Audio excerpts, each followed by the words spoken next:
Welcome to the League.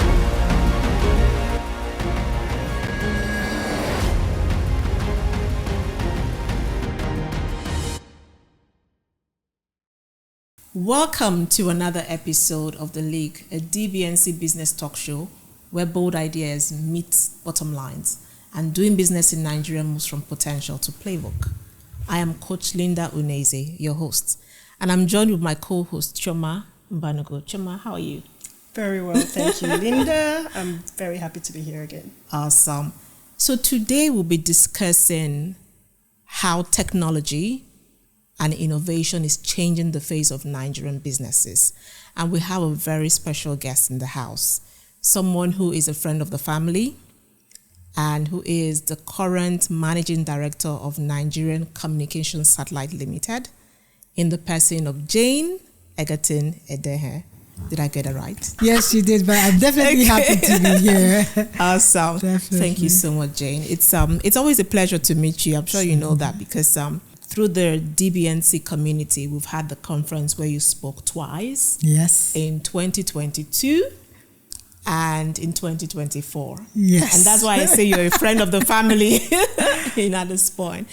So your current role sits at the heart of, I would say the heart of what we do in the country, space and satellite, So how would you say technology is being used to unlock growth for Nigerian businesses, especially for businesses outside the urban, community, urban markets, urban cities, I would say? First of all, thank you. And it's great to be here. And I think that's a very interesting question you've just asked, because most times people would just say that without using the last few words you said, outside the urban areas. Because the truth is that Nigeria is more than the urban areas. So Nigeria is more than Lagos, Port Harcourt, Abuja, like the cities we have. And if you take that a step lower, you will notice that over 80% of the SMEs or medium-sized businesses don't stay in the cities. They're not in the cities. So the truth fact is, how do you use technology to enable those businesses? And we've been fortunate to be in a time where technology is actually making the world a global village, like literally interconnecting us. We saw that when the internet revolution came, even though we still don't have the penetrations we want. So you could have a phone, you could browse the internet, you could make a voice call. You don't have to be in Lagos, Port Harcourt, Abuja. You could be in my village and you will still be able to make a voice call. Then we saw that with the social media revolution as well. Because what had happened now, we now had e-commerce coming with mobile money, with internet. So it meant that people could actually do commerce digitally. As opposed to in the good old days, if I wanted to buy this outfit, I have to show up in a store, try it.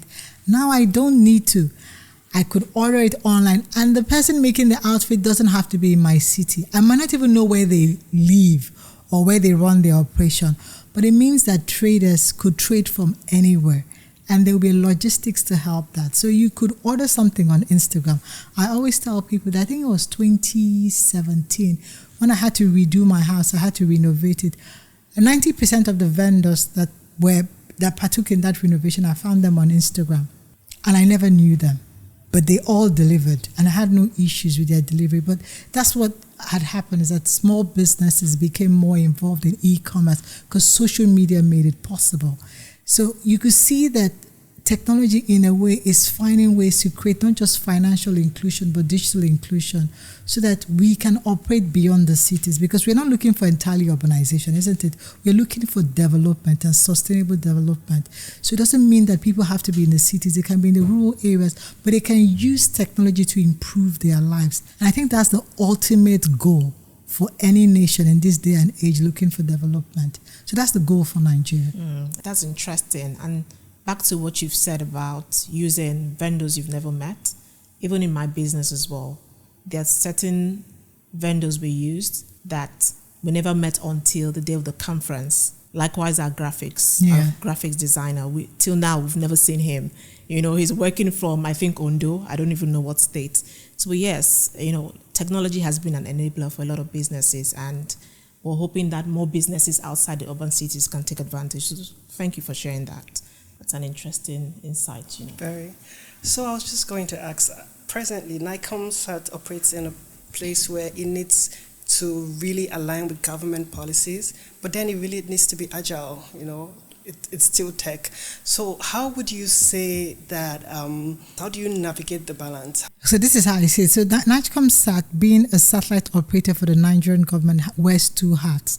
So we sit under the Federal Ministry of Communication, Innovation and Digital Economy that also drives policy in the sector, like right-of-way, permits, licenses, spectrum, how those resources in space or in technology are actually given and used. But also NigComSat has a mandate to be commercially driven. That's why it's a limited company. We are expected to sweat that asset or to be profit-driven and provide commercial returns. But I think to put it in a proper balance is that we have to find a balance between both. Because if you see what our ambition is as a ministry is that we want to have 70% broadband penetration by 2027. We want 80% of the population to have access to internet. We want people to have meaningful connection, at least 25 megabits per second in the cities or 10 megabits per second in the rural areas. Now, you can't do this only as a commercial enterprise. Because what has happened, think about it, in 2000s, we brought the mobile operators. And this is 2 decades later. We still don't have up to 50% penetration in Nigeria when it comes to broadband because commercial enterprises would only go where they have return on investment. So if they don't see a return on investment, they have no incentive to go there. Now, you could force them, some countries do, using regulation. You could make it binding, like I'll give you this spectrum or this license, but I expect you, even after making money in the cities, you must build in the rural areas. But we know that is a stretch because they are more profit-driven. I think that's where NigComSat, Galaxy, government agencies tend to find that balance because they can help the governments do their primary mandate by creating access for the citizens, more impact, but they can also commercialize it. Because nobody will go to rural areas. Nobody would look at the cost of laying fiber and run fiber from my city in Owerri to my village in Omowala. Maybe you have only 100 people. How much is it going to make? Even if it collects 10,000 naira from each of you, which nobody in the village is going to pay 10,000 naira. 100 of you, how much are you going to give him? How much are you going to give him? 1 million naira in a month. How much does it cost him to put that base station, that technology there?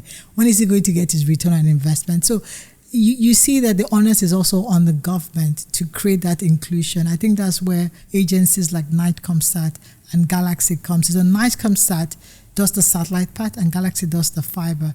So we are mandated beyond just being a commercial enterprise to provide that broadband penetration. So we would take on impact projects that they're not necessarily commercially driven. We're running a project called 774. We're going to put broadband internet in all 774 local government secretariats. We keep running those type of projects. We're doing a current project now, the DSO project, which is to do digital switchover for broadcasting for Nigerians. So instead of having analog TV, we want people to use the digital TVs in their homes. Everyone, not only those that can afford DSTV, everyone should have access to as much national channels that are possible digitally. So we will keep taking on those types of projects because the mandate is that the citizens themselves have that access and not always to put commercial focus or be profit-driven as the primary goal. So this brings me to the next question about the nation's broadband ambition. What infrastructural gaps do you think exist? And what is your agency doing to bridge that gap? Good question. Maybe let's start with our desire, what the actual goal is. So we said we wanted to make sure that we have, I think ultimately what we want to see that the ICT sector, what we call the digital economy, contributes 2 digits to the GDP. So about 22% by 2027. Now Q1 this year, we're doing 17.5. How do you create digital activity? You have to first give people the basics, which is infrastructure. And infrastructure have different layers. So infrastructure could be access. So access to the internet. So what we do, provide that coverage using fiber, using satellite, using mobile networks. That's the MTN, the Airtels, the Glo. Provide that basic infrastructure. You also want to provide infrastructure like data centers that would host content. so people can access that content. You also want to provide other forms of, I'll probably call them access, that enables access. So think about giving someone internet. If you really want to give them meaningful connection, like I said, give you 25 megabits. It's not only about providing internet. You want it to be affordable. If not, it will be there and I'll never use it because I can't afford it. So you want to give them the right speed at the right price, and you also want to make the devices affordable. So it's like a whole balance you're trying to create there, because you could provide the internet and they never use it. One, it was too expensive, or the devices are too expensive for them to use, or the speed or the quality is not good enough and it's useless. Because this is, people really do more video than just, if you look at data content. So if I cannot stream video and do the number of video stuff, then your access, if you're just checking emails, it's not worth it. So you have to look at it from that entire viewpoint. But I also believe, having been in this agency now for 2 years, that the solution to the problem is layered. So it's not one technology that would solve it, it's a mix. So I call it a layered solution. So you have people that would build primarily with mobile networks. You have people that will come and build with fiber. So you have to lay fiber. Then you have the satellite, because everybody using those different technology, they each have their strengths. Think about it for mobile cases. Your best to solve complex mobility problems is satellite. If you want to put internet on a plane, on a moving train, on a moving car, you can't do that with fiber. You can't do that with the mobile networks. That's where satellite comes in. If you want to put internet in very rural areas at the least cost, that's where satellite comes in. Because like I said earlier, you don't want to run that fiber to a village with 50 people. The cost of running that fiber, you will never get your returns. But when it's satellite, you can localize that connectivity and just give it to where the villages are. All the bush and the forest you have to pass, you don't have to do anything there. So that's why each of these technologies have their strength. Fiber strength is the speed and the capacity. The capacity you can carry is larger, so you could do more. It'll be good for enterprise, large bandwidths. But also mobile operators have their strengths. The fact that they can make it mobile. Why I would drop that internet using satellite, using a modem, a mobile operator would drop the internet using a mobile phone. So you could take it along, you'll carry your phone. So each of these technologies have their strengths. So it's a layered approach that can actually deliver for countries or nations. And for us, I think we have the advantage of not having legacy problems. So you can see it from two viewpoints. People can say, oh, but we didn't start well. People have been laying copper and fiber. Look at Estonia. 99% of the country is covered with fiber. Look at we don't have that. But that could also be a blessing in disguise. You have the ability to leapfrog. You're not held back by old and outdated technology. You can take on the new technology and take it forward. So I think it's interesting times. I always want to see an opportunity in it. So we have an interesting time. See the way AI, all these emerging technologies, IoTs are coming. So we do have the ability to meet that mandate, that part of making that GDP 2 digits. Because for a long time we have said, I'm going around. For a long time we've said we don't want to be dependent on oil, isn't it? We don't want to be held by the black curse. We have been given an opportunity to actually answer that prayer, because the digital economy can do that, because it's one of the technology that can transform different sectors, not just one. So you can create activity. That's why it's called the digital economy, and it grows quite fast. So for Nigeria that has a young, youthful population that has access to this technology, I think the indices is right that we can use it. One of the things that you mentioned earlier was how, when you think tech sometimes, our technological solutions, you're thinking the big cities. There are businesses that are in Oshobo, Makurdi, Abakaliki, Bauchi. How do we make innovation accessible to them when it comes to technology, when it comes to, satellite solutions, internet? What do you think we need to do? I think that's where a nation has to be quite intentional. And when we talk about digital inclusion, to ensure that the infrastructure gets there to them. Because if it gets to them, they don't need to migrate. You can sell your shea butter in that remote village. You don't have to take any transportation, because there's a logistics to deliver it. You can do the commerce online. People don't even need to know how you look. If you deliver on your promise, that's e-commerce, So if we really want to see that type of inclusion where we see business, and it doesn't have to be traders. It could actually be tech companies, you know that. Tech companies don't have to exist in the cities. We keep talking about the whole idea of remote work, or, the whole idea of people having, there's a word we use for it. It can happen anywhere. I can wake up, think about during COVID. You can wake up from anywhere as a software engineer and you can work if you have access to the internet. You don't have to physically show up somewhere in the city to do that. And that's what we want to encourage, that talent can be grown and equipped and be commercialized wherever they are. And once we're able to do that, not even talk about the whole urban migration, it will start to enable commerce wherever people are. And that's what you want to see happen. I see examples I'm very proud of.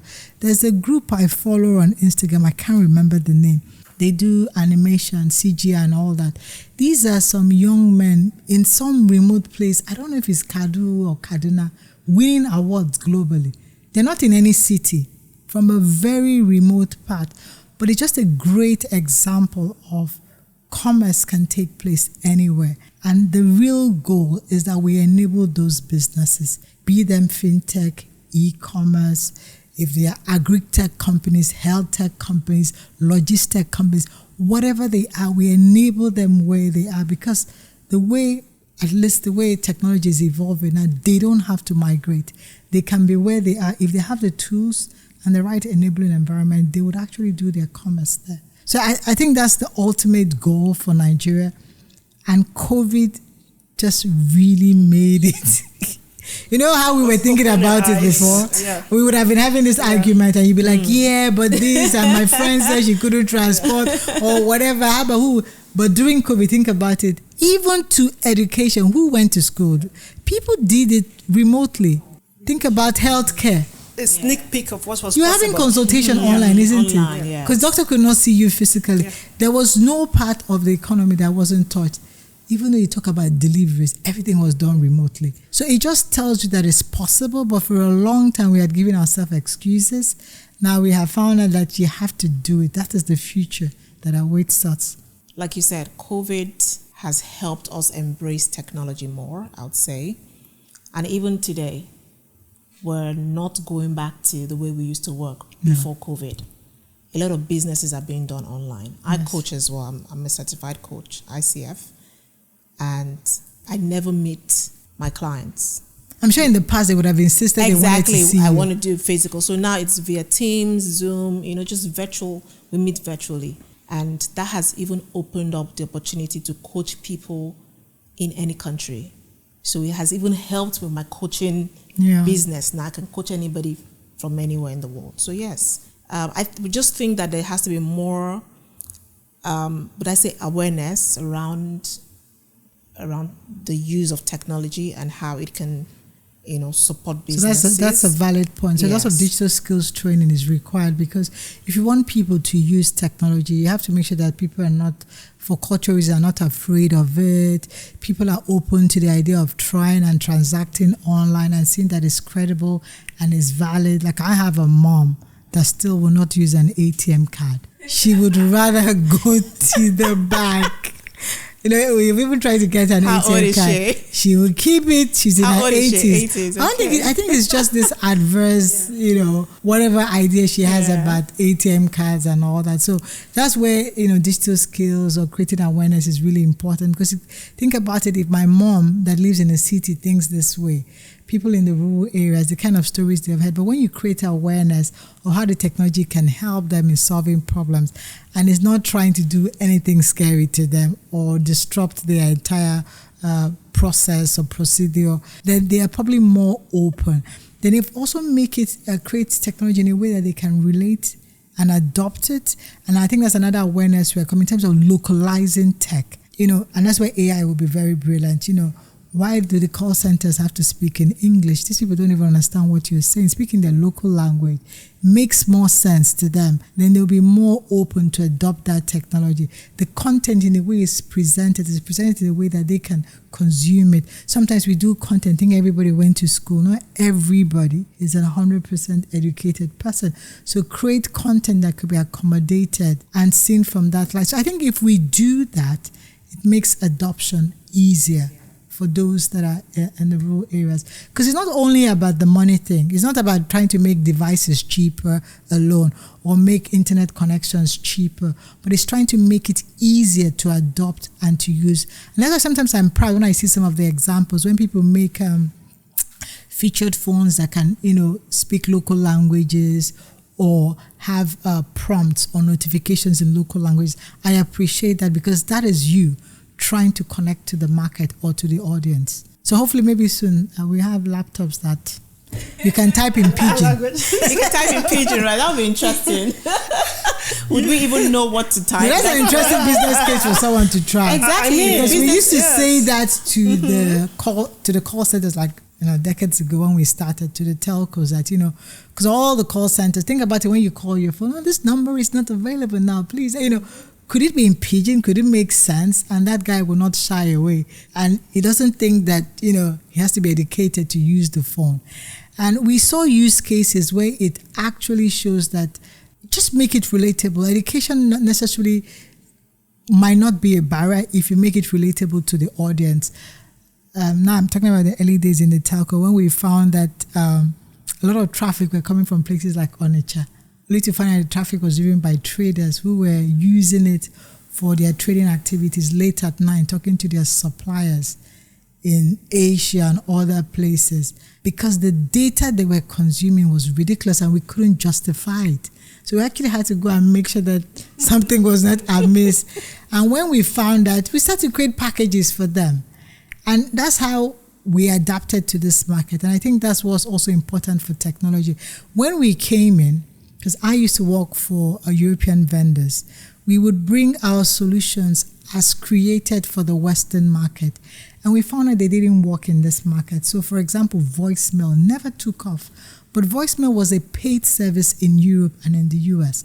But here, people don't like talking to machines. If they call you and it is not Choma or it is not Linda on the phone, they are dropping it. They don't want to talk to a machine. They don't want to drop a voice note to a machine. So it is to understand the market. And when we came, and I was saying this to someone the other day, we had done our business case based on the data we saw. So we saw a market that's been existent for over a decade and only had 144,000 subscribers. So we told the mobile operators, the only addressable market you have in this country, maybe worst case, is 1 million people. And we see that over 70% of the people live below poverty. The data we have. People live below $2 a day. So they cannot afford this service. So we don't think you're going to have a large addressable market.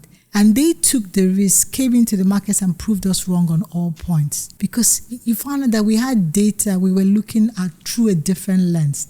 We found out the market, number one here, was aspirational. So yes, they can't afford that phone. But if you put that network in their village, their daughter in the city will buy them a phone. Their uncle, it might not even be a brand new phone, it might be a second-hand phone, but they will buy them. Oh yes, they cannot afford to call, but somebody will call them. So you see a lot of terminating call. They won't originate the call. Yes, they cannot afford to make calls, but they do a lot of missed calls.